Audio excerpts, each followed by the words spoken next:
when I arrived at Ashoka, Hmm. 2 months, I'm 20 by the way. I took a gap year and I repeated the grade. So when I arrived at Ashoka, I was very clear of what I wanted to do here. And I mean, not in terms of what I want to major in, but the fact that I want to use every opportunity that I can get. It's why I try to talk to as many people as I can. It's why I'm doing this podcast right now. And it's why I just fill my time up with things that really matter to me, right? The thing is, when I talk to my peers, other first years or even second or even fourth years for that matter, I see a lot of them being hesitant to participate in activities, to sign up for that club, or to enroll in this competition. So there was this TCR meeting, the Comic Relief is a club which I'm part of.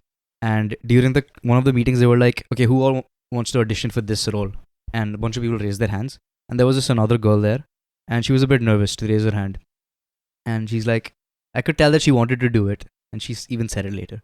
But so I'm like, I'm not gonna name her, but apna haath uthao, just raise your hand and just try it out, right? Just see what happens. And she's like, nah, but I don't know anything about acting.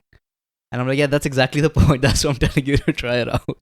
Because you don't know anything about acting. So how do you know whether you'll be bad at it or good at it or that you won't like it? And it's very easy to think right now, okay, it's just one opportunity. I can do it next year or next semester. But I think once you get out of college, or maybe once you're done with your education, you realize the missed opportunities or the fact you realize the extent to which your life now lacks those opportunities, because this is a time where you're filled with different competitions and events and all, and usually people don't want to take advantage of that because they're anxious or whatever. So how did you ensure during Hindu college that you got the most out of your time there, or did you not do that to the fullest extent? I think I'd frame it rather Differently, differently, which is that I guess I didn't share the Ashoka undergraduates' anxiety of making the most in terms of being very utilitarian. Also that I want to get the most out of this Experience. experience. Yeah. Right? I think I kind of was more relaxed as an undergraduate. I was not that cutting edge. Uh-huh. I didn't structure my time so specifically as to make sure that I had to land this internship or do this course, extra Right. course, or I think things kind of happened along the way as well. Not that I didn't try to give shape to my college life in certain ways. I was involved in different activities. I was part of the quizzing society. I was part of the English debating society, which I served as the general secretary. So I did kind of engage in these extracurricular interests. But I think I didn't have the kind of anxiety that a lot of Ashoka undergraduate students have. Also because perhaps, there are two different frameworks that you're functioning in. One is a public university. One's the most expensive One private is university in yeah, India. Yeah. I think my annual fee at Hindu College would perhaps not even be the pocket money of a lot of Ashoka students. It was 10,000 rupees for a year. First year at Hindu College. The first year fees, I Holy remember. shit. And I think might have increased to 12,000 or 13,000 by the time I was in third year. Uh-huh. But I think, I should also make allowances for the fact that the pressure that an Ashoka student faces, perhaps,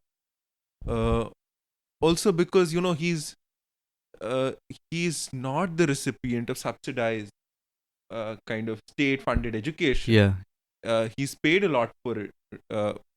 He or she has paid a lot for it. They're more like consumers in some way, and the university is more like consumers or customers. The university is like a service provider. Yeah, exactly. And therefore that anxiety is justified. At the risk of sounding old, I'd say my time was different. I mean, he's just 26.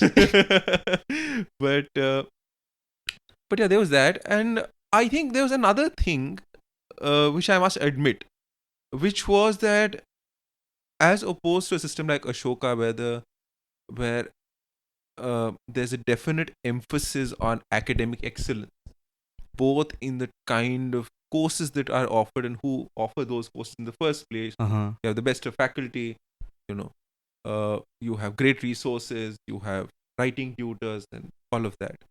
None of which we get at a Public university. Public university.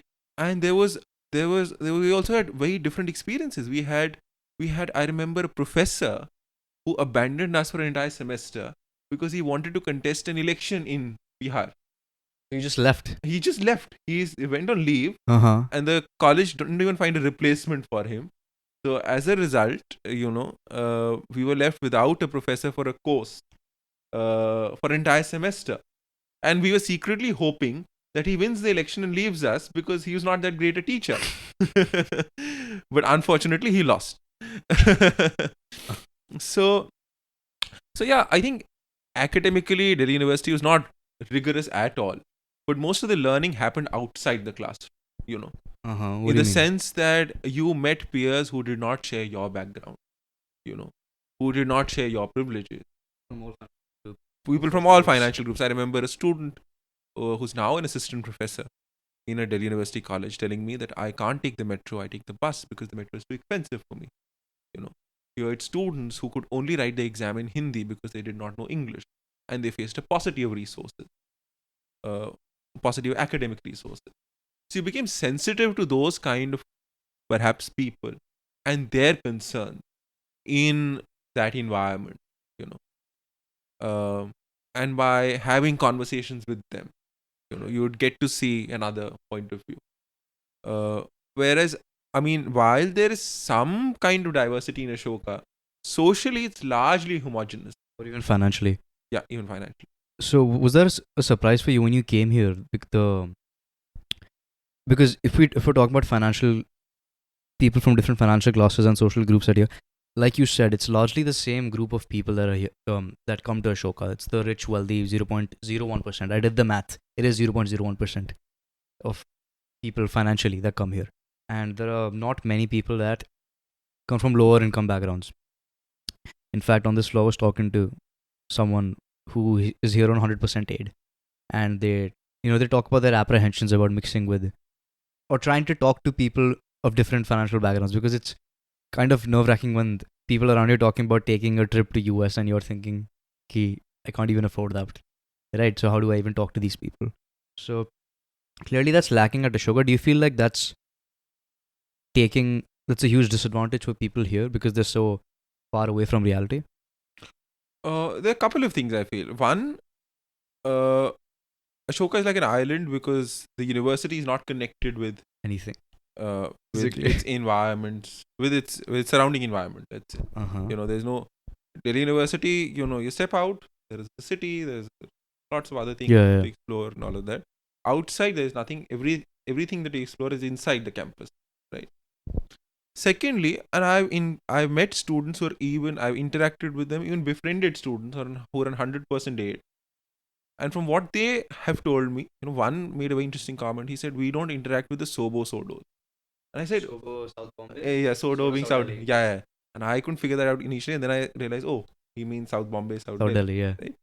So, and then there's another student who's on full aid, and he says that he's also from a disadvantaged social group, and he's a marginalized social group. And he says that, there is slight discrimination at Ashoka. Not slight, there is discrimination at Ashoka in the sense that people might say hi to me, but they won't come up and talk to me, or they won't sit with me, let's say, when I'm having lunch or dinner. Uh-huh. I don't know how much of that is a function of their financial background, the fact that they're on 100% scholarship, or their social background. That's hard to say. I can't pinpoint that. But there's definitely that discrimination felt by some students. Um, and I think that compounds the kind of isolation that they feel.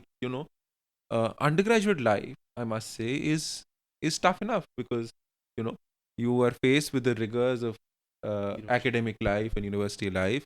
You also have to. There's also this. I won't say anxiety, but there's also this desire to meet new people and make new friends. And so it can get lonely, but discrimination compounds that loneliness and that isolation. So my heart really goes out to those students who face. Did you feel discriminated at Hindu college? I don't think so. I didn't. I think I didn't because I was English speaking. I came from a city. Yeah. Also I came with relative cultural capital. My mother was a journalist. My father was a professor. And which also reminds me of something that another friend of mine told me. He aspired to join the civil services because he came from a backward caste, and he said, Madhav, you won't realize that I'm the first generation college goer. I'm a first generation college goer, First in and the family to go to first in the college. family to That's go to college. And for me, it's very important to clear the civil services to gain respect and to gain that kind of cultural capital which social you capital. take for granted. You by virtue of your family having years of education take certain respect for granted, which I kind of yearn for. Me and my community yearn for, because also backward castes are stereotyped in different ways. Right. So yeah, that point really kind of that point did have an impact on me. A lot of the kids that I see at, every college is going to be, every group of people is going to be a mixed bunch, right? You're going to find people who are of this class, or this type, not even class, this type, this type, this type. You're never going to find the perfect group, so to speak. But interesting, I have a question for you. Let's say we have a student who is trying to decide between Hindu college and who's trying to decide between Ashoka. Ashoka obviously is pretty expensive, but this student gets aid. So the 100% aid, let's say. So they aren't paying a dime. Maybe they even get a stipend, which a couple of students here have gotten. And they still have the option of Hindu college at DU. Of course, this is a very generic question, but if you were in their shoes, then what would you do? I think I would definitely choose Ashoka if I was getting 100% aid and Uh-huh. I was even getting a stipend, because things were very different back then. 2014, 2015, Ashoka had just come up. Yeah. So you didn't know how that project would pan out. It just started, yeah. It just started. Yeah. Now it's completed 10 years. It's fairly well established. And the kind of opportunities that it gives you, unfortunately, Hindu college cannot. And also because the scenario has changed dramatically. What do you mean? In the sense that the current dispensation is invested in almost destroying our public universities. What does dispensation mean? The current dispensation means the current government. I don't Oh, want to say the government, right. current government. Not that I want to turn this into a propaganda, but is almost invested In your view. in my You don't view, want to in get my- him cancelled. in my Yes. view, is invested in really attacking publicly funded education through its policy. Interesting. By the kind of people that they're appointing. People of a certain ideological disposition are being appointed as professors. Their kind of merit is not looked at, their qualifications are not looked at. And so there's that aspect as well. So I definitely Would pick Ashoka. I definitely pick Ashoka. Yeah. Mm-hmm. That reminds me, so one of my family members, I want to keep her anonymous. But that said, I just said her. So I suppose I'm doing a terrible job. But she used to write textbooks. And she was, during the conversation, she's like, so we used to write, if Ram has 10 coins or something, then how many does this person have? And she's like, of course, because we can't use Muslim names. Because she used to write for a particular textbook publisher. And she just said that casually, as if it's so self-understood and so normal. I'm like, nee, that's more interesting. Forget what you just said though about the Muslim name thing. But so that really clicked with me. About the opportunities thing, I remember a lot of kids at the start, they had a lot of offers. So they got into Ashoka, but they were still waiting on offers from SRCC or other colleges. And whenever I talk to people outside of other colleges, I think they really underestimate the amount of opportunities you get here. Not that you don't get these in other colleges, but in my experience, every single day I have like 10 emails, this competition, this thing, apply here, participate in this. From your own experience, you're an archive person. You work in the archive department, that is. Compared to other universities in India, what do you think about the opportunities that Ashoka gives a student and the atmosphere of Ashoka in general to cultivate a well-rounded student? I think let's start with the basics. I think you have some of the most amazing faculty here at Ashoka, and you see those members of the faculty really committed to teaching in the first place, right? Because they've spent years and years in their chosen field. and they speak out of a certain conviction, out of a certain passion and love for the field. Yeah. Which is rare to which creates a very conducive environment for learning. So that is one. Two, I think you also see a lot of student initiatives in Ashoka, right? Uh-huh. I recently came across a report which was uh, authored by, I think, a history student regarding archaeological excavation. Right. There's a center for archaeology at Ashoka as well. And there's a reading group that student also runs, which does great work, in fact. So there is this scope for student initiative as well. There's also, I think, great flexibility. Mm-hmm. This concept of ISMs, for example, you can design your own Course, and essentially. what. Yeah.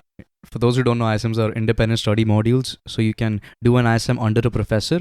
So, for example, ISM under history, and then you can pick a certain niche in history that the department does not offer a course in. So you can essentially design your own course under that professor. So yeah. So I think all of these kind of features make Ashoka just a wonderful place for academic exploration, for studying, for also nurturing your personality. But yeah, there remain drawbacks as well.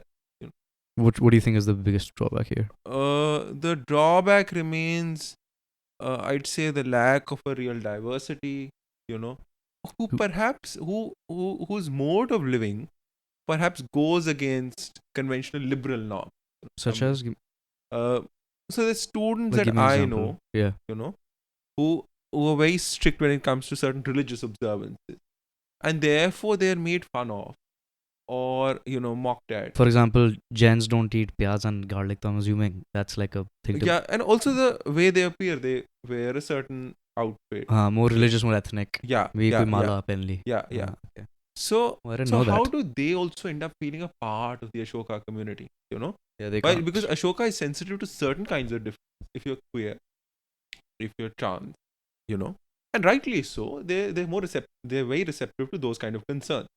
But how do we also become receptive to other kinds of difference? Are not in congruence with certain liberal norms. So by the mode of their dress, by the fact of their ritual observances, by the fact of their background, and where they come from, and all of that. So how do they also feel more included? These are very implicit things as well. People can be kind ostentatiously to such people, but they won't like to befriend such people. Yeah, I know. For want of perhaps not appearing cool, of being ostracized by their own social group or peer group, And so I think that also remains kind of an area where the Ashoka community needs to self-reflect. I think that comes with a lot of maturity. So I suppose Ashoka is more liberal in its values, but it's quite ironic that even though they claim to be liberal, or many students here claim to be liberal, they aren't that accepting of more traditional or conventional values or acts or practices that a lot of students here engage in. So my roommate is religious. But he's religious, he's heavily religious. I'm not religious. And we've had conversations where we're arguing about why God exists. He argues why God exists, and I'm like, no, God does not exist. You're delusional. And we've had those conversations. But at the end of the day, we still are able to live with each other. We still are friends. We've agreed to disagree. That's great. That's how it should be, Right. But there should be healthy engagement in the first place rather than stereotyping. Exactly. In some cases, there's just stereotyping and not enough engagement. Yeah. So I think that's something that needs to be looked at. Interesting.